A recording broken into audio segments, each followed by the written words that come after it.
Well, I'm going to expose about novel porphyrins for applications in bulk heteroreaction solar cells. As this morning, Emilio Palomares talked about small molecules and Nazario Martin talked about bulk heteroreaction. So, as we know, the cells of third generation, which are hybrids and organics, have been under many studies the last few years. They present low fabrication cost, flexibility, lightness, and stability. The typical organic solar cells has a semiconductor P-type and a semiconductor N-type as active layer. And two principal architectures were defined as in this field. The first one is the planar heteroreaction solar cells that is two successively deposited layers of P-type semiconductor and N-type semiconductor. And the second one is bulk heteroreaction solar cell that is made of blends of heterogeneous unstructured donor and acceptor, and it has a higher interface. And the third ones are the hybrids, the dye-sensitized solar cells, and this morning we already learned a lot about it. So we are going to focus in bulk heteroreaction solar cells. The charge carriers are generated by photoinduced electron donor transfer from the charge transfer from the electron donor to the electron acceptor.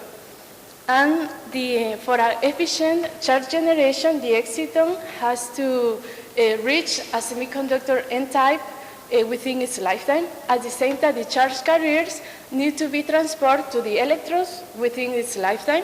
And at the end, the charge needs to be extracted from the device by two selective contacts. Historically, the P-type semiconductor was a polymeric materials, but now a lot of groups are researching about small molecules because they present a lot of advantage as synthetically well reproducible and a well-defined structure. Here we can see basic requirements for a good small molecule. The first one is a low optical band gap for broad absorption range matching with the solar spectrum. The second one is long exciton diffusion length for a good efficient migration of the exciton. The third one is high Hall and electron mobility for accelerate the charge transfer, and suitable HOMO-LUMO energy levels for ensure an open circuit voltage higher. And additionally, depending of the way of made this cell, is needed a relative low molecular weight, easy sublimation, excellent thermal stability for vacuum deposit materials, or enough solubility for solution process materials. Eliatech company beat the record of the best efficiency this work. They published it on their web page this year on January with a 12%, but obviously they didn't publish the molecule that they use or the parameters.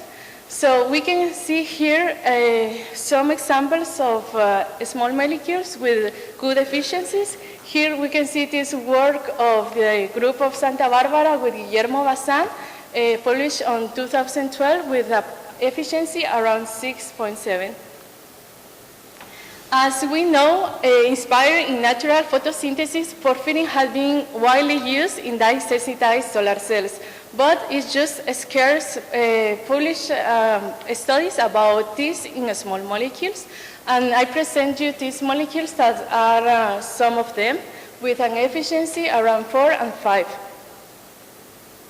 The objectives of this work is the synthesis, the design, and the characterization and study of the photophysical and electrochemical properties of a new family of organic materials applied as semiconductor P-type in bulk heteroreaction solar cells.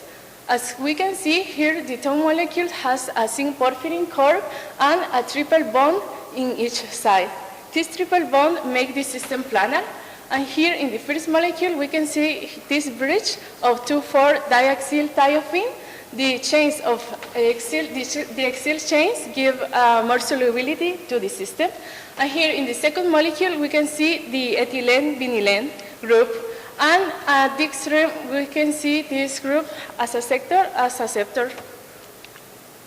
The more stable geometries were calculated by the Gaussian O3W program. And we can see that the core of the porphyrin and the triple bond are almost coplanar. and the benzene rings are perpendicular with 90 degrees in both cases. The synthesis. We start by the dipyromethane that is previously synthesized by the pyrrole and the paraformaldehyde. Then we synthesize the porphyrin by acid catalysis with the aldehyde and the dipyromethane to produce the porphyrinogen that is previously oxidized by the DQ. And then we obtain this molecule that is treated with zinc acetate dihydrate, and then we bromate it, and by sonogacira coupling we obtain the precursor 2. These molecules were produced by a reaction with molecular joining of the aldehydes, and then these molecules are linked to the porphyrin previously disprotected. To obtain these two molecules of the aldehydes, and as last step, we make novel reaction to obtain the final molecules. All the molecules of this work was characterized by nuclear magnetical resonance, infrared, and mass spectrum. Here we can see the first molecules and this characteristic band of the two aldehydes around 9. And in the second molecule, in the final molecule, we can see the disappear of the aldehydes and the appear of the protons assigned to the cyanovinyl. So in the second molecule, we can see the same. We can see the two protons of the aldehydes, and in the final molecule, the disappear of the protons of the aldehydes and the appear of this band assigned to the protons of the cyanovinyl. The UV vis absorption, you can see here the first molecule. As you know, a porphyrin has a characteristic absorption band between 400 and 450 nanometers. It's named Soret band, and Q bands around 5 and 600 nanometers, as we can see with the molecule 2. But when we add aldehyde and the bridge to the molecule, we can see a bathochromic shift. And then this band is assigned to the charge transfer. When we add the acceptor group, we can see a bathochromic shift and this charge transfer too. The second molecule, we can see the same behavior, but this is so interesting because we can see this is wider than the other one and has a higher absorption. The study of electrochemistry were done. Cyclic voltammetry, we can see this cyclic voltammetry, and we can observe that both molecules has a first potential redox reversible. The first one is at 0.40 and the second one at 0.26. The difference between them is 0.14 volts. We can see that the second molecule is more easy to oxidate.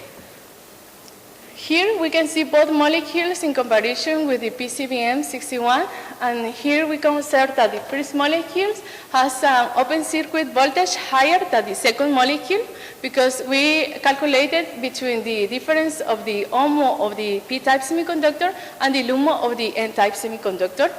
Another important thing is that the difference between the HOMO and the LUMO of the molecule, the band gap, is lower in the second molecule.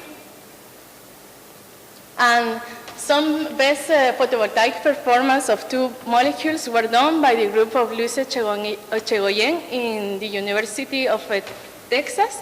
And here, this work is still in progress, but we can see that they try to do different mix of PCBM and semiconductor P-type. One is the chemistry 1-1, 1-2, and 2-1, and the best results was with 1-2.